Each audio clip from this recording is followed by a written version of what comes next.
34. Deixa eu tirar aqui.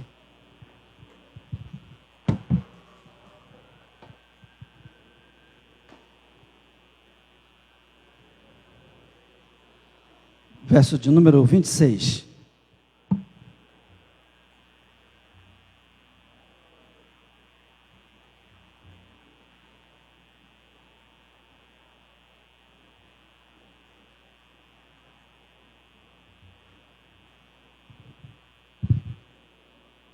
Segundo Crônicas 34, vamos ler o verso de número 26. Vamos fazer um teste.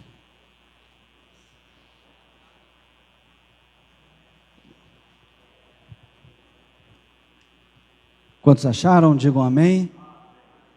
Quem não achou, diga misericórdia. Eu aguardo, não tem problema.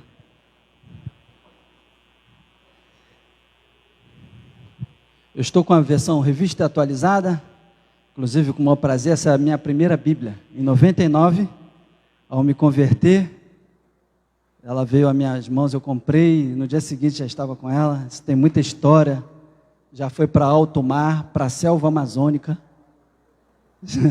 já rodou lugares essa Bíblia aqui, dentro de uma mochila de um fuzileiro naval.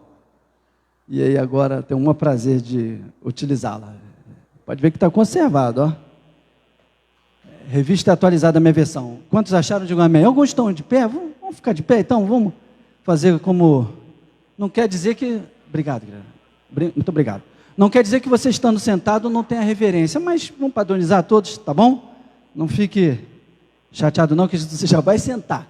Segundo Crônicas 34, 26 diz assim: porém ao rei de Judá, que vos enviou a consultar o Senhor, assim lhes direis: assim diz o Senhor, o Deus de Israel, acerca das palavras que ouviste, porquanto o teu coração se enterneceu e te humilhaste perante Deus, quando ouvistes as suas ameaças contra este lugar e contra os seus moradores, e te humilhaste perante mim, e rasgastes as tuas vestes, chorastes perante mim, também eu te ouvi, diz o Senhor. Versículo 28 para terminar: pelo que eu te reunirei a teus pais, e tu serás recolhido em paz, e a tua sepultura, e os teus olhos não verão todo o mal que hei de trazer sobre este lugar, e sobre os seus moradores.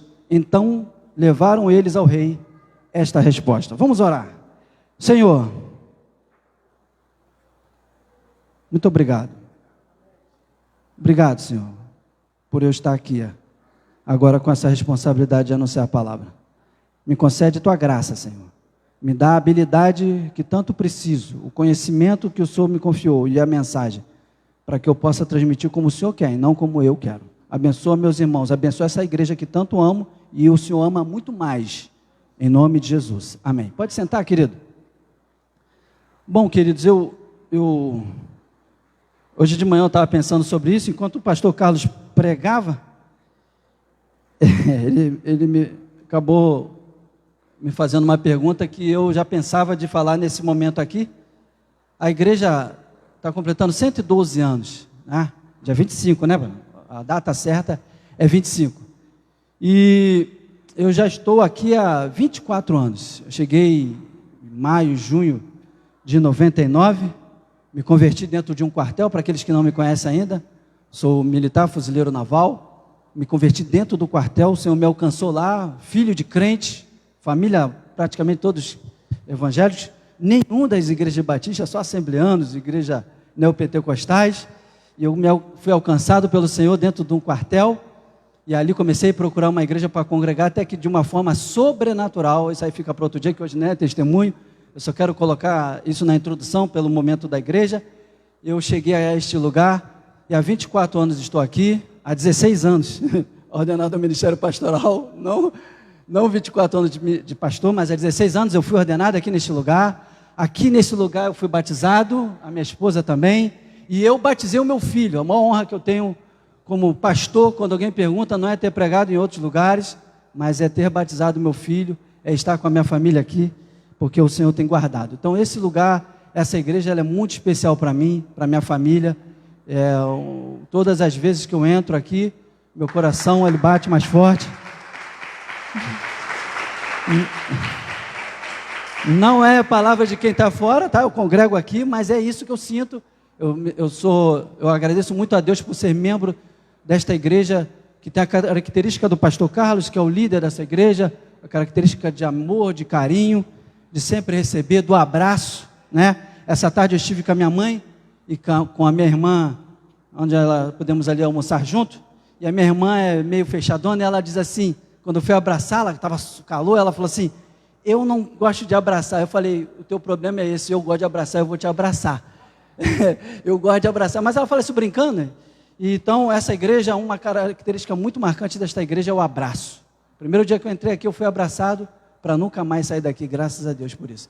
Então fico feliz por estar congregando nesse lugar, ser pastoreado pelo pastor Carlos e poder contribuir da forma como Deus tem nos colocado. Amém, queridos? E um tempo atrás, falando sobre a mensagem,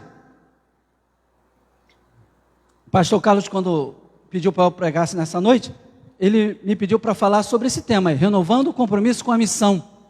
E como todo pregador, eu me dediquei o tempo para orar, para perguntar a Deus: o que o Senhor quer falar? Não é fácil.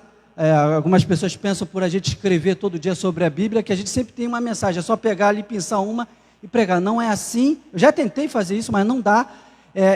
Algo tem que pulsar no nosso coração, algo tem que esquentar, sabe? Você tem que sentir que é isso que Deus quer falar. E aí eu vaguei em várias coisas, muitas vezes sentado lá na galeria, vendo os pregadores, e pensava: é isso que Deus quer falar. Daqui a pouco mudava tudo.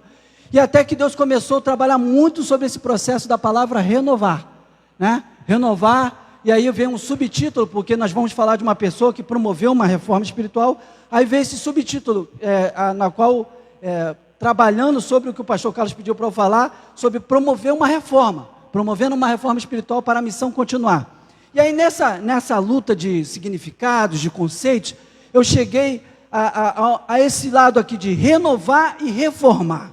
Eu botei os dois significados. Hoje eu vou, como muitas vezes eu gosto de fazer, eu gosto de ensinar, eu gosto de dar palestra, eu gosto de usar slide, porque isso vai fixar na sua mente. Então hoje eu vou utilizar bastante o projetor para que você entenda e fixe, e algumas gravuras vão até te ajudar a entender a mensagem desta noite. Então, entre renovar e reformar, a gente pode ver que o significado é muito parecido. Por exemplo, renovar é tornar novo, fazer ficar novo outra vez, melhorar. Eu fiquei pensando: Senhor, então o que tu colocaste no coração do teu servo é que para a gente renovar o compromisso, ou seja, tornar novo, voltar tudo aquilo, nosso compromisso que nós temos com este lugar, que já completou 112 anos, e nós temos a certeza que Deus tem muito mais anos pela frente para fazer uma obra nesse lugar, através da nossa vida aqui nesse lugar. E aí, também nós podemos ver reformar, é reconstituir a antiga forma, ou seja, corrigir. A gente pode observar, em alguns dicionários eu vi, que é praticamente o mesmo significado, renovar e reformar. E eu quero falar sobre uma reforma, né? Sobre uma renovação. E isso, quando eu comecei pensando: Senhor, mas quem? Eu gosto muito de falar de personagens, eu leio bastante. Atualmente eu tenho escrito todo dia sobre Davi, em 2º livro de Samuel, e uma das coisas que tem me feito mergulhar cada vez mais, o quanto aquela situação dele com Urias, quanto aquilo tem mexido com a minha vida, o quanto aquilo tem me ajudado. Eu gosto muito de falar sobre personagem. E aí Deus começou a me direcionar um personagem que ele foi rei de Judá. Por que eu fiz questão de colocar essa gravura aqui? Porque quando a gente fala rei de Israel e Judá, a gente muitas vezes não entende, às vezes se confunde na leitura bíblica. Mas até Salomão, que é o 3º rei de Israel, o primeiro rei de Israel foi quem, gente? Valendo 1 milhão? Saul. Você sabia que isso caiu no show do 1 milhão, essa pergunta? E só faltava essa pergunta para o cara ganhar 1 milhão. E ele não sabia, mas só que ele tinha uma carta na manga, que era consultar os participantes. Quem viu essa situação? Eu vi esse dia, eu falei assim: rapaz, conhecer a Bíblia, a gente pode ganhar R$1 milhão. Ele não conhecia a Bíblia, ele não era crente, ele não era salvo. Então o que ele fez? Ele foi para consultar os amigos. Todos levantaram a placa do Davi. Quem era o primeiro rei de Israel? Todos. Só teve um. Eu falei: aquele é membro de uma igreja evangélica, aquele lê a Bíblia, uma só. E ele foi em quem? E todos os demais, perdeu 1 milhão. Então, o primeiro rei de Israel é rei Saul. Depois do rei Saul, aí sim veio o rei Davi. E depois do rei Davi veio Salomão, que é o filho dele. Até então, o reino era uma coisa só.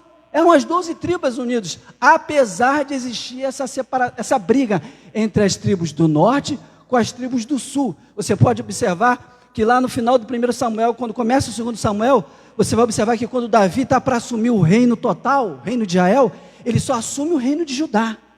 Ali já está intrínseco que essa luta já tem. Quando a gente faz teologia, que a gente estuda as teorias das fontes, ou seja, como foi composta a Bíblia, então a gente vê isso mais firme ainda.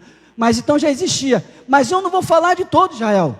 Eu não vou falar de Davi. De repente eu até o cite, mas eu vou falar de um rei de Judá. E Judá, ele foi governado por 20 reis. Aí nós temos Roboão, que era o filho de Salomão, que depois da divisão ele ficou rei de Judá e o reino do norte ficou com Jeroboão. Aí temos Abias, Asa, Josafá, Jeorão, Acasias. Tivemos uma rainha, Atalia, que era mãe de Acasias, mas quando ele morreu, ela foi, assumiu, e aí matou todos os descendentes do trono. Só que Joás, com 8 anos, foi guardado no templo. Aí depois de Joás veio Amazias, aí depois Uzias, que também é conhecido como Azarias, Jotão, Acás, Ezequias, Manassés, Amon, Josias, Joacás, Joaquim, Joconias, Zedequias. Eu tinha que botar aqui porque eu não sei tudo de cabeça, mas é só para você entender que teve 20 reis em Judá, mas eu vou falar desse aqui, o rei Josias. É do rei Josias que eu quero falar, e é com ele que nós vamos aprender coisas que vão nos ajudar para reformar, para continuar a missão nesse lugar, para continuar a missão de Deus na nossa vida, para a gente crescer espiritualmente. Quem quer crescer espiritualmente aqui, diga amém. Quem quer ficar nanico espiritual, diga aleluia. Eu falei nanico espiritual. Falei rápido. Você falou aleluia, Davidson? Você falou, cara? Você sempre está ligado. Desligou. Tá bom. Mas vamos lá. Então, beleza. Eu acredito que todo mundo vai entender agora. Quem quer ficar nanico espiritual e não quer crescer, diga aleluia. Ninguém disse. Agora todo mundo entendeu, né? Às vezes o pregador fala rápido, não é isso? Então, beleza. Nós vamos ver agora os passos que Josias fez. Gente, ele fez tanta coisa, mas eu resumi em 3 passos, que eu acredito que vai ajudar a gente bastante. Porque Josias, ele foi um homem que, ele sempre procurou fazer coisas desde os 8 anos. Ele assumiu o trono com 8 anos, só para os irmãos entenderem. Claro que quando um rei assumiu o trono com 8 anos, ele não governava completamente. Israel, como é uma nação teocrática, ou seja, Deus que mandava, a direção era de Deus, era profeta, sacerdote, ele era cuidado por um sacerdote, e provavelmente foi o Ilquias, que achou o livro, e daqui a pouco a gente vai falar um pouco dele. Então, Josias, ele começou a reinar com 8 anos, porque o seu pai, que aqui nós vemos aqui, ó, o seu pai Amon, e o seu avô Manassés, também do seu bisavô Ezequias, a gente vai comentar um pouco. Ele assumiu o trono com 8 anos, e aí a gente pode ver, eu queria que você olhasse aí na Bíblia, se você fechou, abre de novo, capítulo 34, no versículo 1, nós vamos ver assim: tinha Josias 8 anos de idade, quando começou a reinar, e reinou 31 anos em Jerusalém. Então ele assumiu com 8 anos, ele assumiu o seu pai Amon, que tinha morrido, e aí nós vamos já aprender a primeira lição de Josias, para reformar, para mudar, para aqueles que não querem ser nanico espiritual, para aqueles que querem crescer espiritual, para aqueles que querem renovar o compromisso com a missão. Primeiro passo, leiam para mim, está escrito o quê? Vamos fazer todo mundo junto? 1, 2, 3 e... O que o senhor quer dizer com isso, pastor? O que Deus colocou no teu coração? Na Bíblia, vamos lá. 2 Crônicas, no capítulo anterior, capítulo 33, o verso de número 2, está escrito assim, acompanha na tua Bíblia aí que eu vou ler na minha. E não fecha não, tá? Que a gente vai ver mais outros versículos. Versículo 2. Esse capítulo, o início está falando de Manassés. E quem era Manassés? Quem era Manassés? Olha aqui, ó. Avô de Josias. Vamos lá. Versículo 2. Fez o que era o que, gente? Mal perante o Senhor, segundo as abominações dos gentios que o Senhor expulsara de suas possessões de diante dos filhos de Israel. Agora nós vamos para o versículo 22 desse mesmo capítulo, que agora não vai falar do avô de Josias, mas vai falar do pai de Josias. Versículo 22, o que está escrito? Fez o que era mal perante o Senhor, como fizera Manassés, ou seja, o pai de Amon. Porque Amon fez sacrifício a todas as imagens de escultura que Manassés, seu pai, tinha feito e as serviu.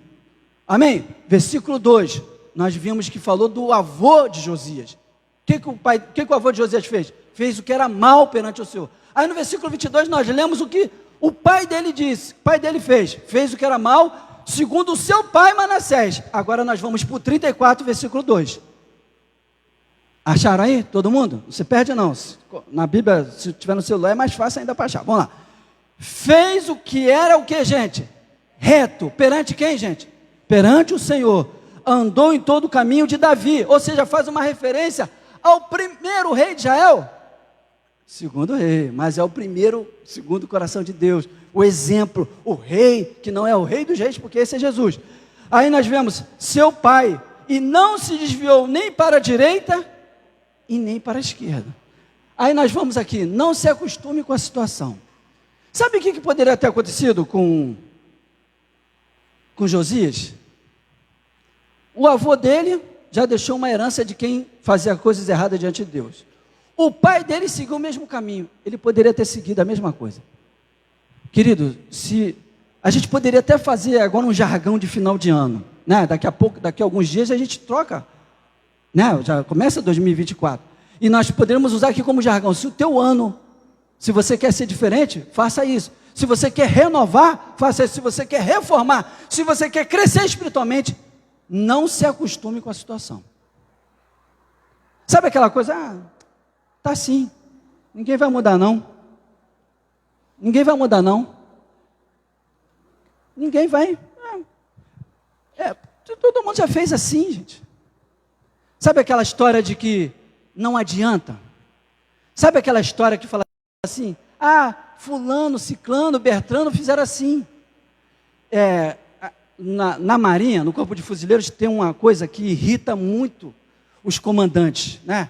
E a função que eu ocupava era uma função de muitas vezes aconselhar a tropa, aconselhar o comandante. Então, quando alguém ia conversar com o comandante e falava assim: poxa, eu preciso conversar com o comandante essas coisas, porque eu preciso pedir isso. Aí, alguns chegavam assim e falavam assim: eu vou falar assim mesmo para ele, é porque sempre foi feito assim. Para. Sabe, não, porque sempre foi feito assim. Tipo assim, vou pedir para o comandante aqui da central: pô, pastorzão, eu queria te pedir assim, mas é porque sempre foi feito assim. Se ele quer crescer, que é o que nós vemos aqui nas mensagens dele, e renovar, reformar, crescer, vamos ganhar alma, ele vai ficar muito chateado com esse discurso. Porque era assim que os comandantes ficavam. E era assim, eu conhecia os almirantes, eu falava: não peça assim, porque isso vai fechar a porta. Na tua empresa, o seu patrão, se você falar assim: ô dona, ô senhor, eu queria um aumento, é porque o senhor fez isso para todo mundo. Ele não vai gostar. Porque se eu quero fazer sempre a mesma coisa de pessoas que não cresceram, vai acontecer. Por isso que eu botei: quebre os laços com o passado. Não repita os erros. Mas não repita os erros, de repente, a gente não ficar naquele discurso também, da síndrome de Adão. É porque meu pai errou, Manassés errou, Amon errou, Manassés errou. Engraçado que Manassés e Amon são descendentes de Ezequias, que foi um rei tão elevado, tão espiritual quanto Josias.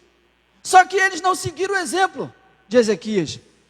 Mas graças a Deus, quando Josias nasceu, ele não seguiu o exemplo do seu pai e do seu avô. Então, meu irmão e minha irmã, se você quer crescer espiritualmente, se eu quero reformar minha vida espiritual, se eu quero renovar meu compromisso com a obra de Deus nesse lugar, eu não posso me conformar com as coisas que já aconteceram. Algo novo tem que acontecer. Algo novo tem que brotar. Senão não vão mudar. Tá bom.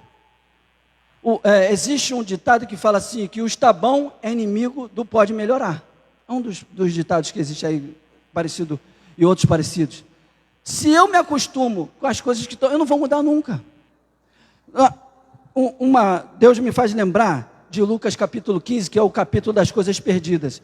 Primeiro fala-se da ovelha perdida, depois da dracma perdida, e depois fala do filho perdido, que é o filho pródigo. Nós vemos a história que ele pega a parcela dele, a parte dele da herança, e ele vai, e a Bíblia diz que ele gasta os seus haveres. A palavra haveres no grego significa vida. Ele gasta tudo, dissolutamente, ou seja, sem regra, sem limite.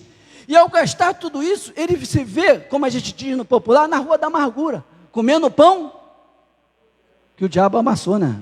Existe esse pão, mas o pessoal fala, né? Então, ele estava lá comendo esse pão, e aí ele lá, desejando comer as bolotas do porco, a Bíblia diz assim, caindo em si. O filho pródigo olhou para as bolotas e desejou comer. Olhou para a lama, olhou para que ninguém ajudava. As pessoas que andavam com ele quando ele gastou, ele não tinha mais de ninguém. Ele caiu em si. O texto diz assim, e no grego significa assim, ele olhou para si e percebeu que precisava mudar.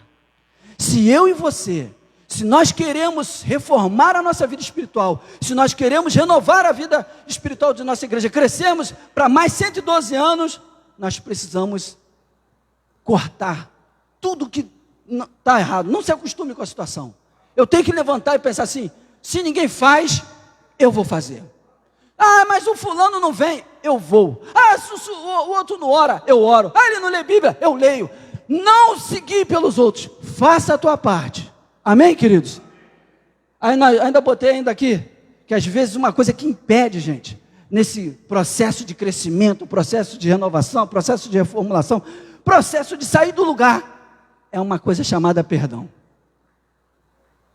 Se é algo que eu fiz, peça perdão. Se alguém me machucou, eu perdoo. Não há como crescer. Ah, mas pastor, o senhor não sabe, o senhor está falando isso porque o senhor não vivenciou o que eu fiz, não foi com o senhor. Já reparou que sempre a nossa situação é pior do que a de todo mundo? Você já reparou isso? Quem gosta de ir ao hospital aqui? Só quem gosta de trabalhar, né? Já foi ali, o cara que gosta de enfermagem, já levanta a mão, o médico. Ah, na enfermagem, os enfermeiros já ficam... Mas quando você vai ao hospital, mesmo os enfermeiros, que é para você se tratar, que é uma doença, algumas coisas, é uma coisa que não é muito confortável. Mas eu tenho uma coisa que eu gosto muito quando eu vou ao hospital. Eu sento e fico olhando e falo assim, rapaz, eu pensei que eu estava mal, mas tem gente pior do que eu. Já reparou que sempre tem alguém pior do que você? Então, uma das coisas que nos ajuda a entender esse negócio do lado do perdão é parar de se vitimizar. É ver que alguém está pior do que você. Ou seja, se eu fiz algo de errado, se alguém fez alguma coisa para mim, com certeza essa pessoa que me machucou, ela está pior. Pode ter certeza, irmão. Pode ter certeza.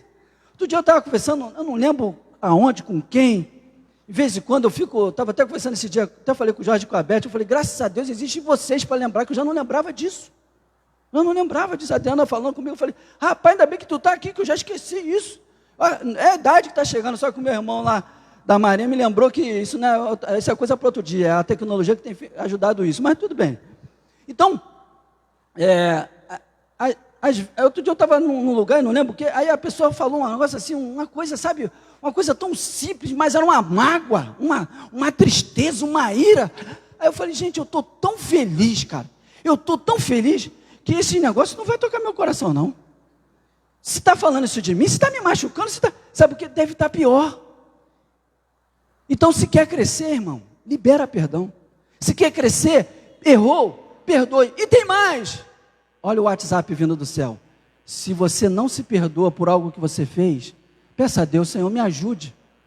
Porque se você não se perdoa por algo que você fez, você não crescerá. Não crescerá espiritualmente. Precisa de ajuda, precisa caminhar, precisa crescer. Vamos lá para a gente ganhar tempo aí.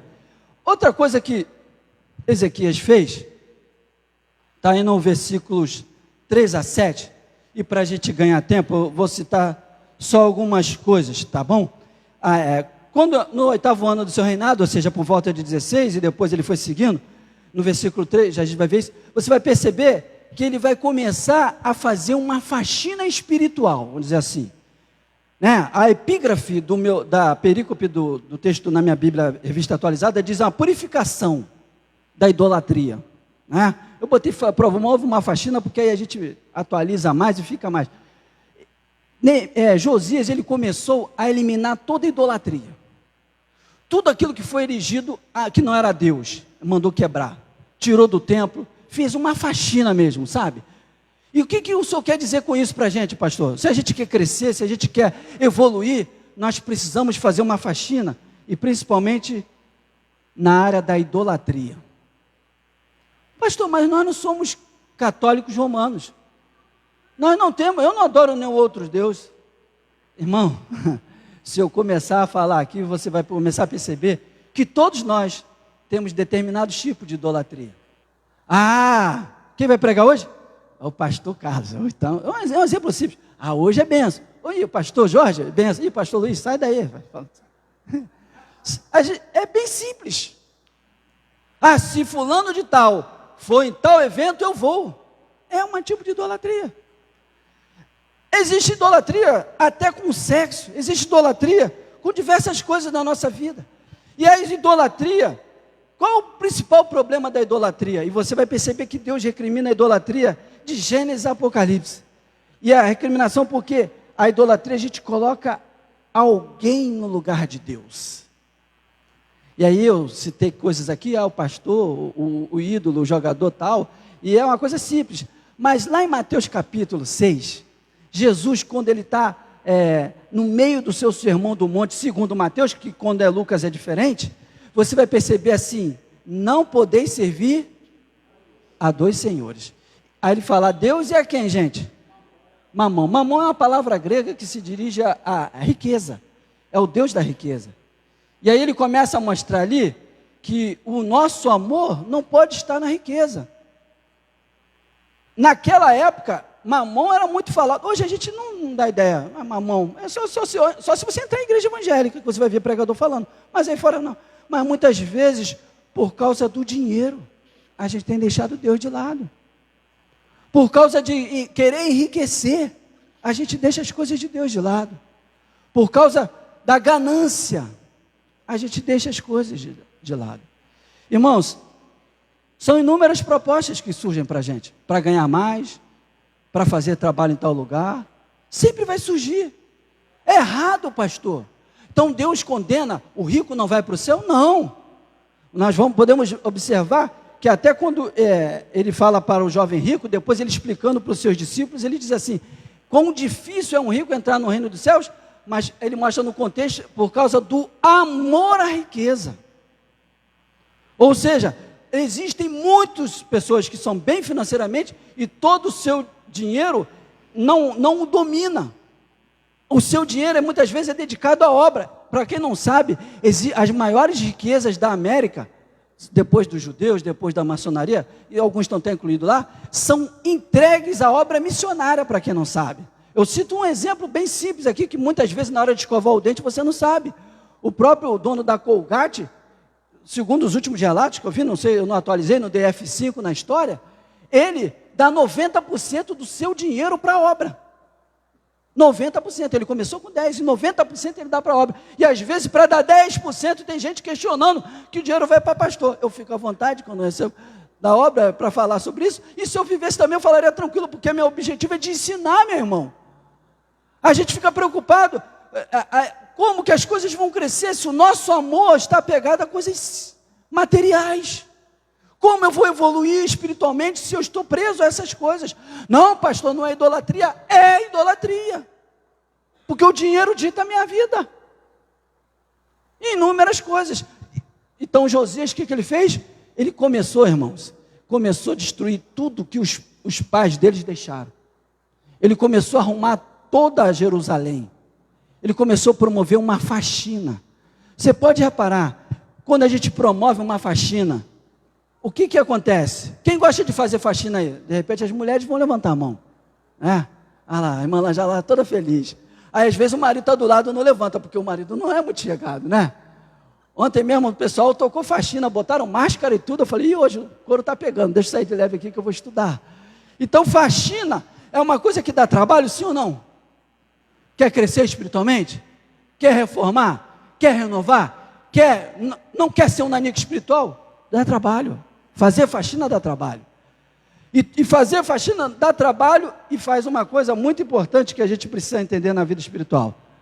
Ela nos leva a uma organização. Sabe por quê? Quando Josias mandou fazer a faxina, no versículo 7 em diante, você pode ver aí, versículo 8. No 18º ano do seu reinado, havendo já purificado a terra e a casa, ou seja, depois de já ter feito a faxina, enviou a Safã, filho de Azalias, e a Maacéias, governador da cidade, e a Joá, filho de Joás, cronista, para repararem o que, gente? A casa do Senhor. No segmento, sabe o que eles vão fazer? Eles pegam as ofertas do templo e entregam ao Ilquias, que é o sumo sacerdote. Eles organizaram todas as ofertas que o povo estava dando para o templo, mas no reinado do pai dele e do avô dele, isso era esquecido. O templo estava jogado às traças, estava tudo largado. Então, quando Josias ele começa a fazer uma faxina espiritual, derrubando a idolatria, ele se volta para o templo e fala assim, ele manda os cronistas, olha aqui, cronista e o Safã, que era um auxiliar dele, que também era escritor. Ele manda esse pessoal ao templo, sabe para quê? Para registrar e para organizar. Então, quando nós promovemos uma faxina, a gente organiza as coisas da nossa vida. É ou não é? Já viu que quando a gente começa a fazer faxina, a gente encontra coisas que a gente não tinha achado antes? Vamos lá, voltando ao capítulo das coisas perdidas, que é Lucas capítulo 15. A mulher que perdeu a dracma, inclusive a irmã Márcia não, pregou domingo passado, Sandra, né? Pregou semana passada aqui, ela falou sobre a dracma perdida, não foi? Então, aquela mulher, quando perdeu a moeda, além de acender a luz, ou seja, trazer a luz ao ambiente, o que ela fez? A Bíblia diz lá, o que a mulher gosta de fazer? Varreu. Faxina, arrumação na nossa vida espiritual, a gente começa a organizar. Pastor, eu tenho muita dificuldade de ler a Bíblia, daqui a pouco eu vou falar sobre isso. Eu tenho muita dificuldade de ler a Bíblia, pastor. Eu tenho muita dificuldade de parar para orar. Gente, inúmeras pessoas já me procuraram falando assim. As pessoas, ainda mais quando sabia dos meus horários de levantar para escrever, para pesquisar, as pessoas falam assim, cara, eu queria ter essa disciplina. Gente, sabe como se desenvolve disciplina? Sabe como que a gente bate o pé e fala, eu vou mudar? Quando eu começo a arrumar a sujeira da minha vida espiritual e a organizá-la. Às vezes é um ponto de organização. Quantas pessoas que me procuraram, na época que a gente fazia o grupo de apoio, falavam assim, pastor, eu não consigo orar todos os dias, eu não consigo ter o tempo do Senhor. Hoje, eu sou um militar veterano, mas eu, além de ter todas as correrias da igreja, ainda tinha as correrias do quartel, e como que eu tinha? Eu criei horários, a Bíblia diz que é remindo o tempo, ou seja, organizando, brigando, se esforçando. E aí, quantas pessoas conversavam comigo, eu falava assim, que hora que você acorda? Que hora que você para almoçar? A gente começava a conversar e a pessoa percebia que ela tinha tempo. Ou seja, organizar a vida espiritual te ajuda a gente a crescer espiritualmente, a reformar, a renovar, a continuar na caminhada. Pense sobre isso, a gente vai falar um pouco mais. Aí o que acontece? Antes dele organizou no tempo, chegou lá com o dinheiro, eles não pediram conta do dinheiro, o rei não quis saber de quanto tinha, só mandou os cronistas lá, não foi para controlar o que eles estavam fazendo, foi para poder, olha, vamos organizar, vamos restaurar o culto, vamos avivar esse povo, vamos trazer o povo para Deus. O que aconteceu, gente? Ilquias achou o livro. Vamos lá, quero que você leia comigo aí, né, no versículo 14.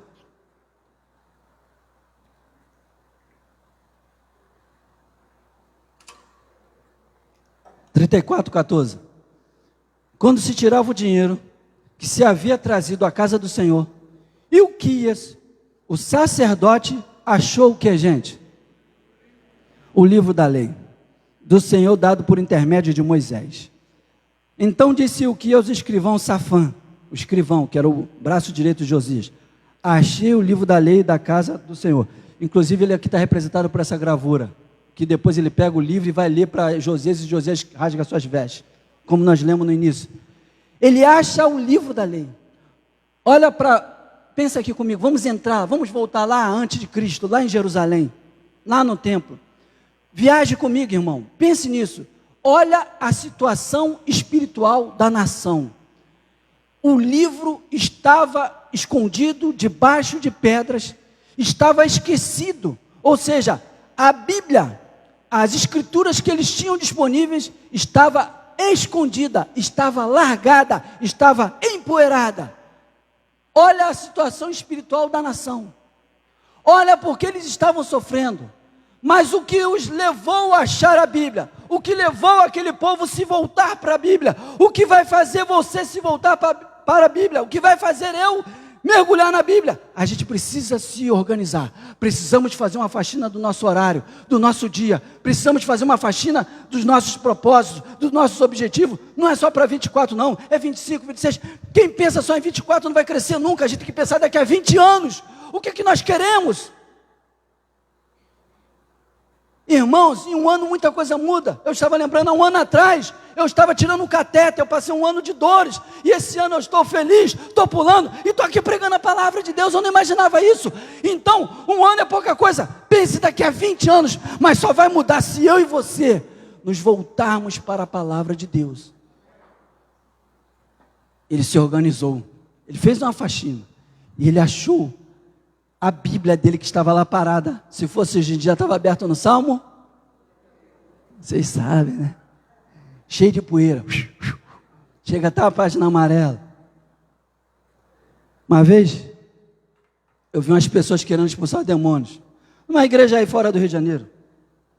Lá nos Estados Unidos. Logo assim que eu cheguei aqui. Um cara endemoniado. E lá está o povo. Com a Bíblia aberta e lendo o Salmo 91. Eu passei assim, deixei, até porque eram obreiros, eu falei, está ali, Deus. Mas deu vontade de falar assim, ô irmão, não precisa ler não, porque o diabo já sabe esse Salmo 91, ele viu inclusive ser escrito. Não adianta ler, irmão. Assim, tem que ler para mudar a vida.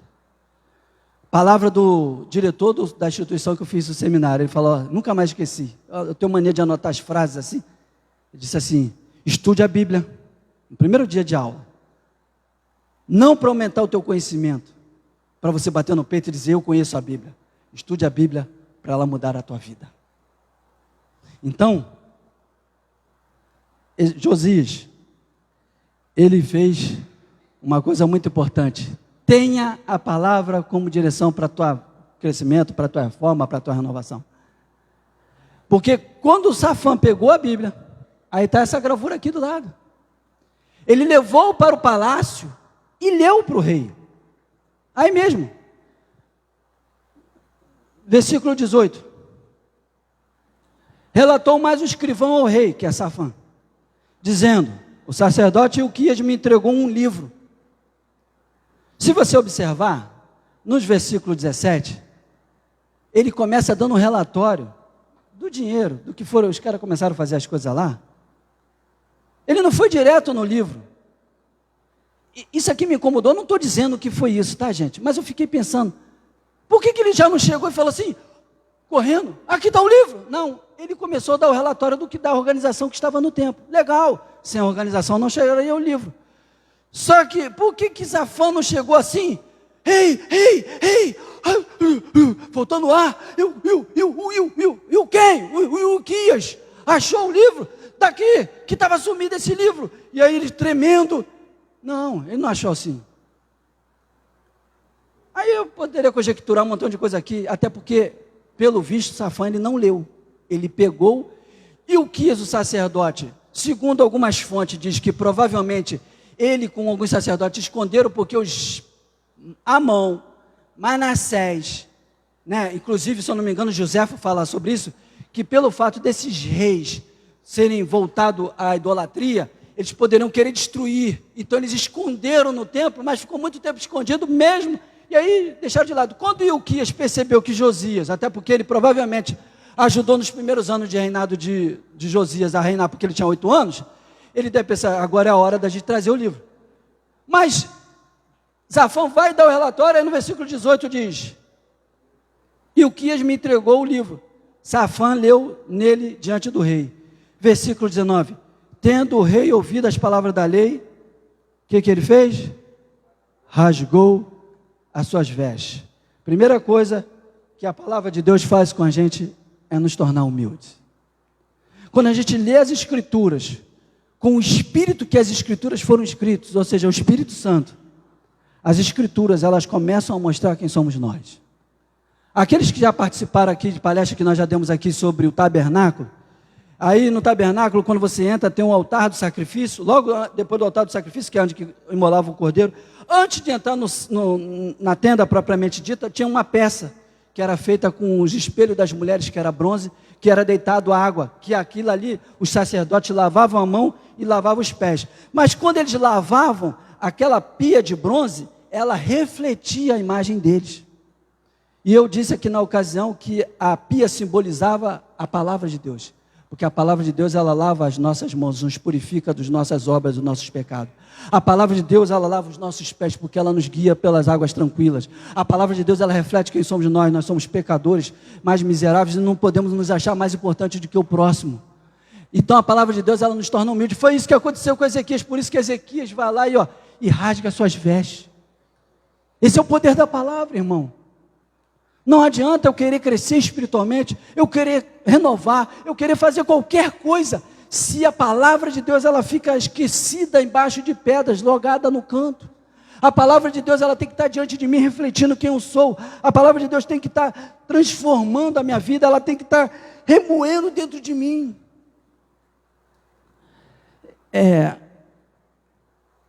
Esse poder da palavra de mostrar quem nós somos é tremendo. Eu lembro-me de uma vez que eu discuti com uma pessoa aqui mesmo, eu era líder dos jovens, aí bati boca com a líder dos adultos, por causa das programações, aqui atrás, aí saí cheio de mim, achando que eu era o dono da verdade, o todo-poderoso El Shaddai, Luiz Almeida. Quando eu cheguei em casa, que eu me ajoelhei para orar, e quando eu fui ler o texto, e eu dizendo assim, Senhor, providencia, faz isso, tá. Aí Deus falou assim, eu não vou ouvir tua oração.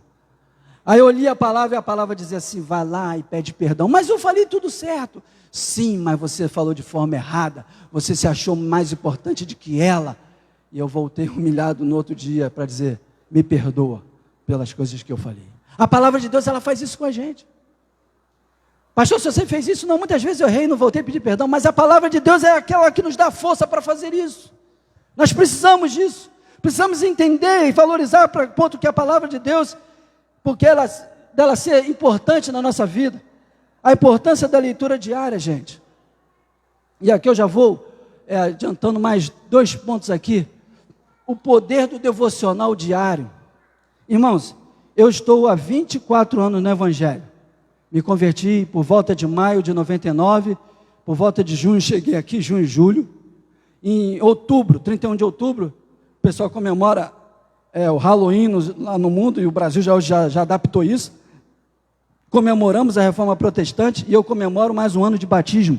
Em 31 de outubro de 99, eu me batizei aqui. Em 16 de dezembro de 2007, eu fui ordenado ao Ministério Pastoral aqui. E aí eu, nessa jornada, né, de 16 anos no ministério, e tudo o que aconteceu, uma das coisas que eu mais vi, e eu tenho a certeza, irmão, grave isso para você. Você pode, ainda bem que isso fica até gravado na página no Facebook. Grave isso para a tua vida. Não há melhor forma de crescer espiritualmente que não seja o devocional diário. É o famoso instinto devocional diário. É o famoso instinto que a gente não lê mais, a gente não ora mais. Não há coisa mais poderosa na vida. Eu vou dizer uma coisa para vocês. Alguns aqui não sabem, não me conhecem até são novos na igreja, é o tempo que eu também estou, como o pastor Carlos Mel diz, estou descansando.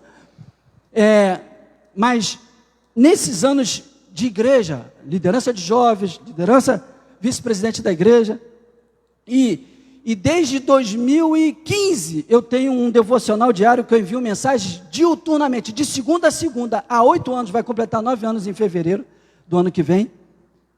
Eu tenho visto pessoas entrando, saindo, crescendo, se afastando, tornando-se ateu, indo para religiões contrárias, acontecendo milhões de coisas, e as pessoas que cresceram espiritualmente, as pessoas que evoluíram espiritualmente, as pessoas que reformaram sua vida espiritual, que renovaram seu compromisso com a missão desta igreja, e também as pessoas, porque as pessoas que recebem a mensagem lá de fé em fé, tem gente de outro país, e eu converso com vários deles. Todas essas pessoas que cresceram, varão, são pessoas que não abrem mão do seu momento devocional com Deus. Pode passar um dia, 2 sem ler, dificuldade, correria, todos nós temos, mas as pessoas que estão aqui, muitos dos que estão sentados foram meus alunos na classe de novos. E na classe de novos, eu lembrei que Irani, que eu brincava muito com isso. Quem leu a Bíblia hoje? Aí todo mundo que levantava. Quem não lia a Bíblia ficava meio, não era, Irani? Eu pensava, aí eu lembro que as pessoas ficavam assim, tinha gente que chegava na sala e falava, pastor, e eu não perguntava quem leu a Bíblia. Aí eu saía, eu lembro uma vez, a Irani estava presente, esse dia que a pessoa falou assim, o senhor não vai perguntar hoje quem leu a Bíblia todo dia, não? Aí eu falei, não. Mas por quê? Porque eu sei que vocês leram. Vou embora, eu fui embora. Aí ficou para morrer. Porque eu sempre provoquei isso. Porque as pessoas que caminharam comigo, que pela misericórdia de Deus nós conseguimos discipular, os pastores desta igreja, são pessoas que não abrem mão da palavra. Mas todos aqueles que liam de vez em quando, quando der eu leio, fraquejaram na fé. Se afastaram. Faça uma leitura na sua mente, na histórica aí. Se não tiver pergunta, você vai perceber que as pessoas que mais cresceram espiritualmente são pessoas que todo dia tem um momento para a palavra. Nem que seja um versículo. Inclusive, lá nesse negócio de fé em fé, eu criei uma, que agora tem página no WhatsApp também, né? E eu postei um vídeo de um pastor batista lá de Pernambuco, eu esqueci o nome dele, até o 2 dedos de teologia. Eu falei, cara, esse cara falou uma coisa que eu concordo, que Deus quer o nosso devocional cansado. Eu botei lá na página lá, a pessoa, às vezes, pastor, eu quero ler, mas eu estou me sentindo culpado porque eu quero ler a Bíblia, e aí eu durmo. Leia dormindo, porque Deus quer o meu devocional cansado, está entendendo? Dormiu, agora à tarde mesmo eu fui dar uma lida no texto que eu ia pregar. Aí quando eu levantei, saí da minha mãe, fui em casa rapidinho para voltar. Aí, cara, de meia hora que eu sentei em frente ao computador, eu acho que eu dormi 20. Porque eu estava cansado. E você acha que Deus não recebeu? Recebeu, tanto é que está falando no teu coração, vai mudar a tua vida.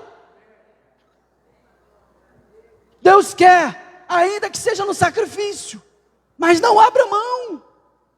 E aí, irmãos, eu tenho falado para algumas pessoas, eu tenho aconselhado pessoas até que eu não conheço, são de outras igrejas, alguns são daqui também, eu tenho falado 15 minutinhos que vão mudar a tua vida. As pessoas, algumas questionaram, pastor, mas o senhor não falava que o senhor acorda 4 horas? Acordava, meu irmão, estou cansado, está dando para acordar, os cabelos brancos estão crescendo, né, irmão? E agora veterano, dá para acordar um pouquinho mais, né, tem mais um tempinho. Quando eu encontro os amigos que ainda estão na ativa, e aí, Almeida, qual é a melhor coisa da reserva? Eu falei, a melhor coisa é a família. Mas tem uma coisa que é bom demais, eu tenho um tempo mais para poder dar uma mergulhada nas coisas de Deus. Aí a pessoa falou assim, pastor, mas o senhor sempre falou disso. Até o pastor Carlos, de vez em quando, fala aqui, pastor Luiz, eu já estou 1 hora. Aí eu até penso assim, ele não entendeu o negócio que ele estava falando, mas amém. 15 minutinhos que vão mudar a tua vida. 15 minutinhos. Eu comecei a perceber que eu comecei a falar com pessoas já há anos, gente. Faz 15 minutinhos. As pessoas que sentavam para poder falar o relatório, né, Michel? Que a gente falava do dia. Aí eu falava assim, que hora que você acorda para trabalhar? Muitos trabalham 8 horas. Eu falo assim, eu acordava 5h30, por causa do horário do quartel. O quartel tem que chegar cedo. O pessoal fala, militar sai cedo, mas 6 horas já estava a pé de galo lá, viu? Fuzil na mão, e roupa, e vamos embora. Então tinha que sortar. E aí eu falei assim, eu comecei com 15 minutos antes. Se eu tinha que acordar às 6, eu botava o relógio para tocar que horas? 5h45, depois eu vi que tinha que ser 5h40, porque 5 minutos é água na palhaça, choque, e sentava, 15 minutos, você e eu lemos um capítulo da Bíblia, e dá para fazer uma oração. Pastor, é pouco. E os que ouviam começaram a fazer. Gente, que eu tenho orientado pelo celular, gente. 15 minutos. Mas não é pouco? Mas é o que dá para você fazer, irmão. Faz. Aí com um mês a pessoa me procura. Pastor, eu consegui fazer uns 30 dias. Já posso aumentar para meia hora ou não? Por que não? Você vai se empolgar. E o primeiro dia que tu não fizer meia hora, tu vai ficar se acusando. Continua nos 15 minutinhos. Gente, eu tenho inúmeros testemunhos de pessoas daqui da igreja que estão aqui renovando o compromisso com a missão. Inúmeras pessoas, gente, sério, tem gente de fora do país fazendo isso. 15 minutinhos que já disseram: pastor, eu não consigo fazer menos de meia hora em uma hora. Porque os 15 minutinhos com Deus muda a vida de qualquer pessoa. Tanto é que Deus mexeu no meu coração. Quem recebe as mensagens vai receber uma mensagem daqui a um tempo. Tem um projeto que quem participar em 90 dias vai bombar espiritualmente, por causa de, no mínimo, 15 minutinhos de oração, 15 minutinhos de leitura bíblica. Irmão, não abra mão. Se você quer crescer espiritualmente, se você quer renovar o compromisso com Deus, não abra mão disso. Não abra mão. Amém, queridos? Não abra mão.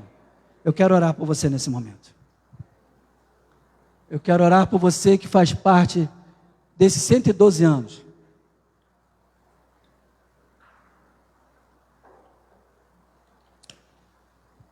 Eu quero orar por você que, como eu, ama este lugar. Deus nos colocou aqui, irmãos, para contribuirmos de alguma forma. Alguns têm vigor físico ainda para subir as ladeiras. Alguns têm tempo físico para poder participar de todos os eventos. Alguns têm dinheiro para colaborar. Mas todos, independente de saúde física, de tempo, todos nós podemos orar pelo crescimento desse lugar. Todos nós. Todos nós temos esse compromisso de orarmos pela vida do pastor Carlos. Todos nós, nenhum, ainda que você não concorde com ele, é missão, é Bíblia isso. Se ler a Bíblia, vai fazer isso. Nós temos compromisso de orar por este lugar, de contribuir financeiramente, de participar, porque eu e você não fomos chamados para ser passageiros, nós fomos chamados para contribuir com o crescimento, com o compromisso, com a reformulação espiritual. Mas eu não sei se você entendeu. Eu podia falar de um montão de coisa que a igreja pode fazer. Falar aqui, pastor, eu com 16 anos, ser petulante de orientá-lo. Claro que com certeza eu tenho coisas que eu já vi e posso contribuir. Mas a experiência que ele tem o dobro da que eu tenho de vida espiritual. Inclusive foi ele que me ordenou ao ministério pastoral e me batizou. Claro que eu poderia chegar aqui e falar um montão de coisa. Pastor, isso aqui. Foi essa a mensagem? Não. Se você observou e fez uma análise, essa mensagem, ela é coletiva, mas antes de ser coletiva, ela é individual. Se eu cuidar da minha vida espiritual, irmão, Deus vai me mover para renovar o compromisso com a missão. Se eu cuidar da minha vida espiritual, eu vou reformar a minha vida espiritual e vou crescer. Automaticamente, esta igreja, o reino de Deus vai crescer. Eu quero te convidar para isso, irmão. Não é assumir um compromisso com o pastor Carlos. Não é assumir um compromisso com a IBCRJ. Mas é assumir um compromisso com Deus e com você mesmo. É um compromisso.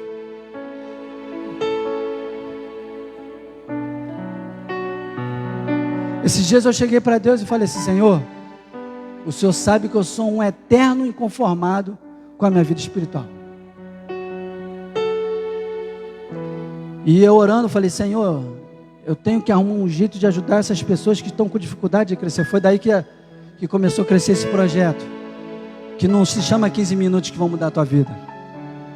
Mas tem pessoas já me cobrando: pastor. Eu falei: calma, Deus ainda não disse quando que é e quando vai. Eu vou anunciar. Quem recebe as mensagens de fé e fé vai receber esse link. Porque é individual, irmão, não é institucional.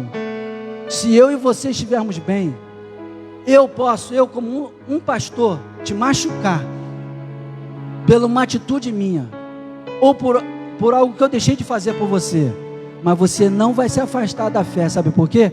Você é firme na fé, por causa do que nós falamos aqui esta noite. Esse é meu objetivo, irmão. Meu objetivo não é chegar aqui e fazer você, não, olha só, vamos botar, eu posso botar a camisa da igreja e não estar torcendo para a igreja crescer. Agora, se eu for um crente de verdade, se a palavra de Deus, irmãos, aqui ó, eu gosto de mostrar isso aqui é contact, que a gente fuzileiro tem que permeabilizar tudo, que a gente entra na água com mochila, com tudo. Essa Bíblia resistiu 24 anos, e ela tem um montão de folha manchada de lágrima. Se eu não derramar minhas lágrimas diante do Senhor, se eu não parar diante da palavra, e ela não refletir quem eu sou, que eu preciso crescer, não vai adiantar, irmão. Tu vai, eu vou, nós vamos assumir compromissos com a obra e não vamos até o final. Nós não vamos, qualquer coisinha vai magoar a gente vai se afastar. Agora, se a gente for, velho, se a gente falar assim, ó, a tua palavra, Senhor, meu escudo, a tua palavra me faz forte, é a tua palavra, de forma alguma, irmão. Leia a Bíblia mesmo quando você não quiser. Quantas vezes eu li a Bíblia a pulso? Às vezes a gente faz assim, né? E não lemos, a gente já dormindo, cochilando. Mas leia. Ah, pastor, hoje eu cheguei domingo em casa, eu já fui para a igreja de manhã, à noite eu preciso ler? Sim, leia. Essa mensagem é para você individualmente, é para mim. Você quer? Só ficar de pé, eu vou orar por você. Deus abençoe a todos. Não faça voto para os outros, é você com você mesmo. É dizer assim, Senhor, eu quero renovar o compromisso com a missão, eu quero reformar minha vida espiritual. Se você quer reformar, tu quer mudar a tua vida espiritual, não é para 2024 não, é para hoje, 17 de dezembro de 2023. Não é para amanhã, amanhã eu começo a ler a Bíblia. Não, é hoje. Uma vez a pessoa chegou para mim um tempo, já partiu para o Senhor. Pastor, já estou um tempão sem dar o dízimo, o que eu faço? Eu falei, irmã, dá hoje. Volta a dizer, irmãos, dá hoje. A irmã falou assim, eu estou devendo um montão de gente. Eu falei, eu sei, eu também estava quando aconteceu isso comigo. E eu dei a Deus e Deus deu todas as coisas. Sabe o que aconteceu com aquela irmã? Me procurou um tempo depois e falou assim, tu é homem de Deus. Eu falei, ô glória. Porque ela creu na palavra do profeta. Ela disse que deu, pagou tudo e viveu. Então, são votos espirituais que você não tem que fazer com ninguém não. É para você, é você e Deus. Hoje.